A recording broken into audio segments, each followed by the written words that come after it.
Hello everyone, welcome back to the channel. This is officially the second video in this channel. We are moving in a little bit pacey here, but yeah, in the last video we talked about a lot of stuff like serial killers, cannibalism, and how a mind makes a person to do all those sin and everything. But today we are going to continue it, and officially this is going to be the last part in this dark series we are creating here, because we want to talk about more positivity, more happy things in life. So the next video would be somewhat from that, but I want to end things here about the serial killer and stuff in this video. So yeah, let's continue our talk on that.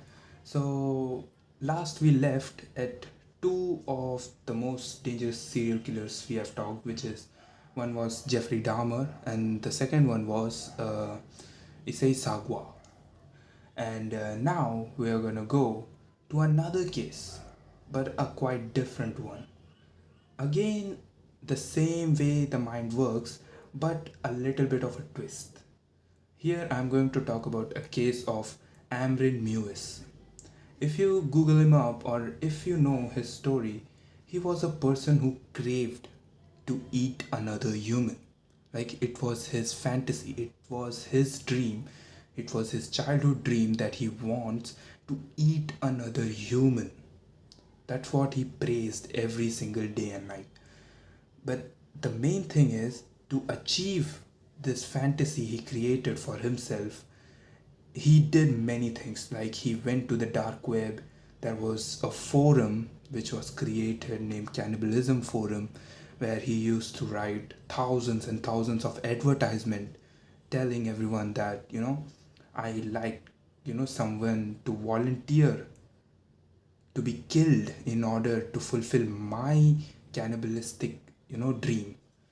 So again, we have to pause here because things are pretty dumb, to be very honest, because who goes and advertises that, come, I want to kill you and eat you?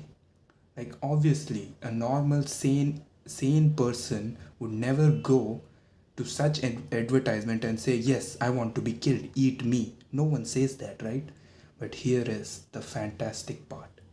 I mean, not the fantastic part, obviously the darker part, but for understanding the brain, it's a fantastic part that someone did volunteer themselves to be eaten alive. And yeah, that is crazy. I can't remember the victim which volunteered himself to be eaten. I don't have the name in my script, but yeah, a person did volunteer, and this case was so popular. This case was so popular, and so many movies, books were written about it. Where I don't want to go into details because it's such a disgusting case, to be very honest. The man cut off the genitals of the person who volunteered, and okay, we are gonna stop. We are gonna not go into that. I'm just saying that, okay, a person can think that I want to eat someone, let me put an advertisement, and maybe some would come. Again, it is not a sane thing to do, but obviously an insane thing to do. That's what I'm trying to say. Okay, we can stop right there, because a brain can tell a person that, hey, go and put on an advertisement about it. But the more fascinating part is that someone did agree. Someone did agreed, and that is so dark, that that a mind of a person can tell someone that go and get killed. It's not even to fulfill his or his dreams and fantasies. The person volunteered, his brain just told him that go and get killed for this person, go sacrifice yourself for this person. And he did. And he did because his brain said so. And this case is one of the most, I would say, dumbest case, because the brain just controls a human to do his own harm. It's like basically committing suicide at this point. But one thing is for sure, all these cases involve childhood trauma. Yeah, the term childhood trauma is common in every single psychopath, every single, you know, serial killer. That is childhood trauma.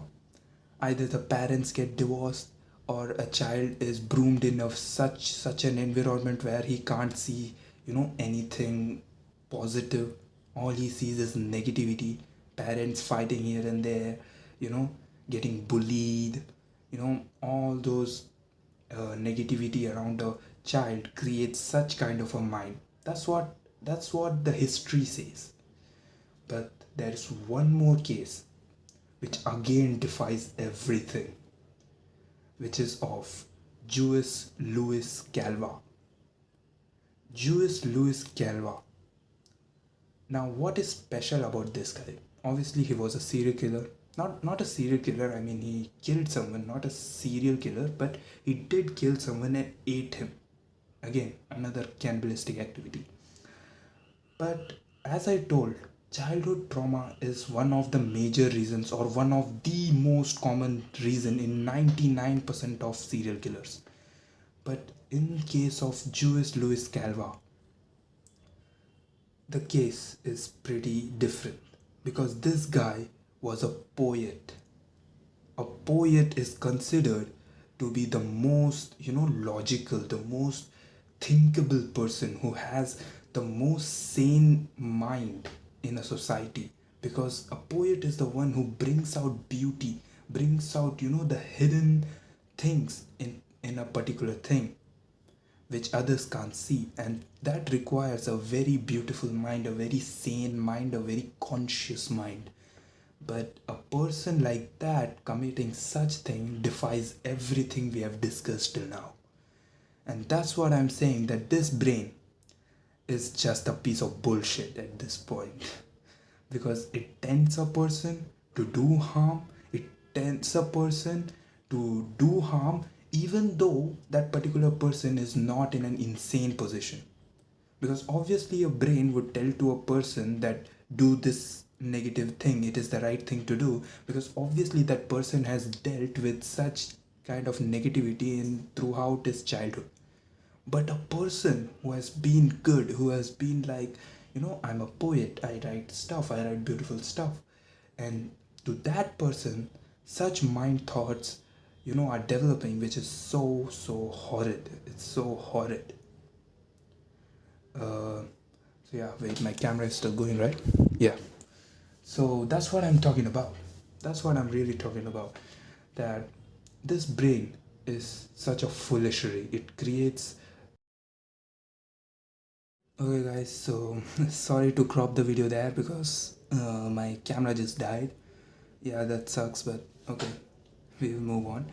So yeah, where I left was that, I was saying that this brain is just a foolery. It's just some bullshit that is in our head. Because obviously, if you're a sane person, this brain could be useful. If you are a person who helps everyone, who helps the society in some sort of way, then this brain is really good for you. Then this brain is actually a God's creation for you. But what about these cases? For these cases, this brain is, always will be a very, a painful organ to have, to be very honest. Yeah. But I think that's how nature wants us to be very honest. I think that's how this nature tends us to be in this, environment.